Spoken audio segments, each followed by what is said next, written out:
I need you to run through it real quick. Yes, sir. I'm going to give it to the bishop after this. The history of the American Indians. Go ahead. Partially, those nations...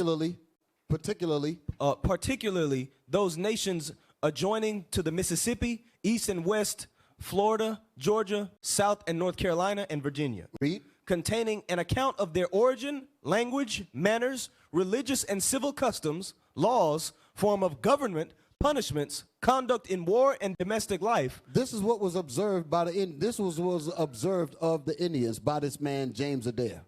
That's what we're reading. When was this book written? In the 30s, 1930. Go ahead. Their habits, diet, agriculture, manufactures, diseases and method of cure, and other particulars sufficient to render it a complete Indian system. This book, these records render it a complete Indian system. We didn't write this. Ariel didn't write this. None of us wrote this. Y'all understand that, right? Read. Observations on former, with observations on former historians, the conduct... Former historians, I got other books that's confirming this. Go ahead. The conduct of our colony governors, superintendents, missionaries, and etc. Right. Also, an appendix containing a description of the Floridas and the Mississippi lands. Jump down to where it says with the new map, because there's a map in this book. I got the book. Yes, sir. With a new I map. shouldn't say that too loud. The damn boys might show up. Yes, sir. Give me the damn books, I'll kill you. Go ahead. With a new map of the country referred to in the history by James Adair, Esquire. He ain't no bum. By James Adair, Esquire. So this ain't some bum guy. Respect it. Go ahead. What it say? What it say under that?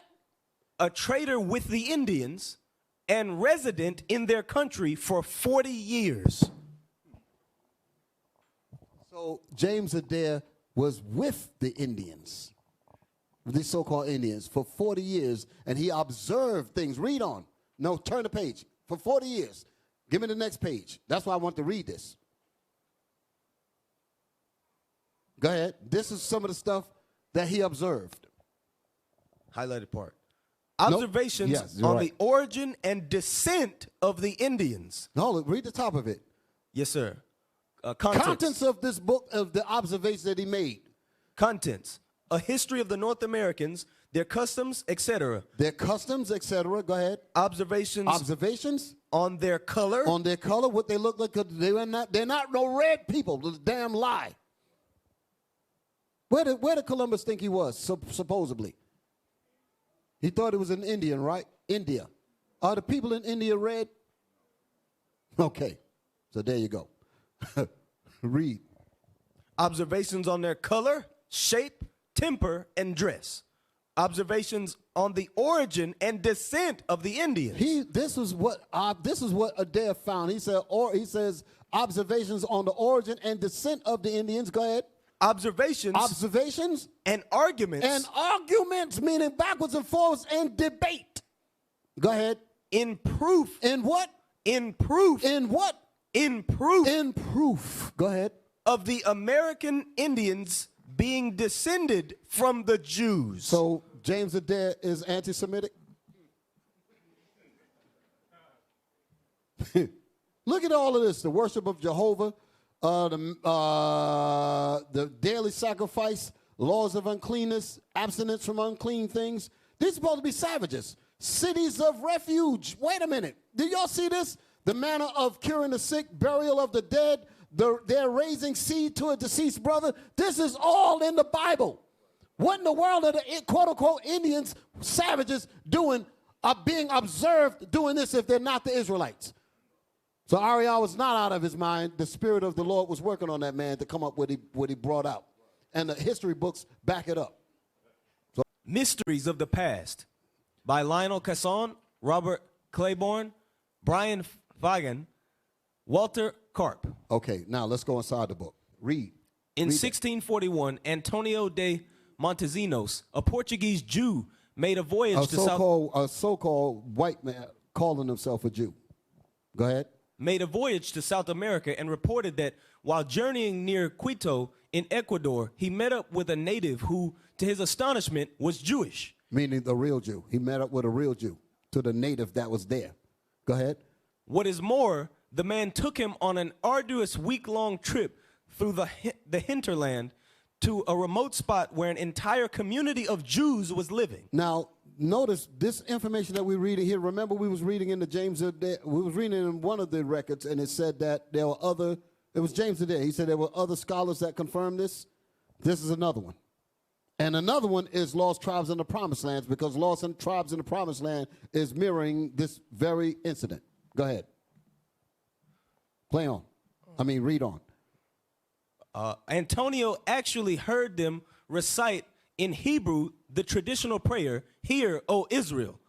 Returning to Europe, he reported to find... So he heard these Israelites say, "Hear, O Israel." Then he went back to Europe. Go ahead. Go ahead. Yes, he reported. Returning to Europe, he reported his find to Manasseh ben Israel, the most eminent Jewish scholar of the day, and an author who had wide readership among non-Jews. No less an artist than Rembrandt was illustrator for one of his books. Manasseh published the spectacular news in a slim volume called The Hope of Israel, which, written originally in Spanish, was swiftly translated into Latin, Hebrew, and English. Go ahead. The English version went into 3 editions within 2 years. Go ahead. The notion that the lost tribes of Israel had crossed the ocean to America had struck others as much as a century earlier. Meaning second Esdras. Go ahead. But Manasseh was one who brought it to public attention. He brought the information all the way out. Go ahead. Who launched it on its extended career. So this guy, he said, I got to bring this information all the way out. Now read what's in the highlight, in the green. Come on. Before long, Antonio's tale of Israelites who had wandered to America was escalated into a theory which put them among the founders of New World civilization. Because the Gadites were the first ones here. The 12 tribes of Israel were the first ones here. They were the founders. Wasn't nobody else here but the Israelites. That's the reason why I said that in the Apocrypha, where no man had dwelt before. Read. A theory that reached its heyday damn theory. It was the real thing. Come on. In the 19th century. Britain's Lord Kingsborough, for example. Here's another guy that ain't no bum. Lord Kingsborough, go ahead. For example, went through the family fortune and landed in debtor's prison. He went broke. This guy went broke. He went through the family's fortune and went broke. Doing what? No less than 3 times. 3 times he went broke doing something. Watch this. Go ahead. He died there the last time. He died on the last one. In order to publish deluxe. He went broke in order to do what? To publish deluxe, superbly illustrated illustrated information. About who? Volumes proving that the Mexican... Volumes. Doing what? Proving that the Mexican Indians were descendants of the lost tribes. Shalom.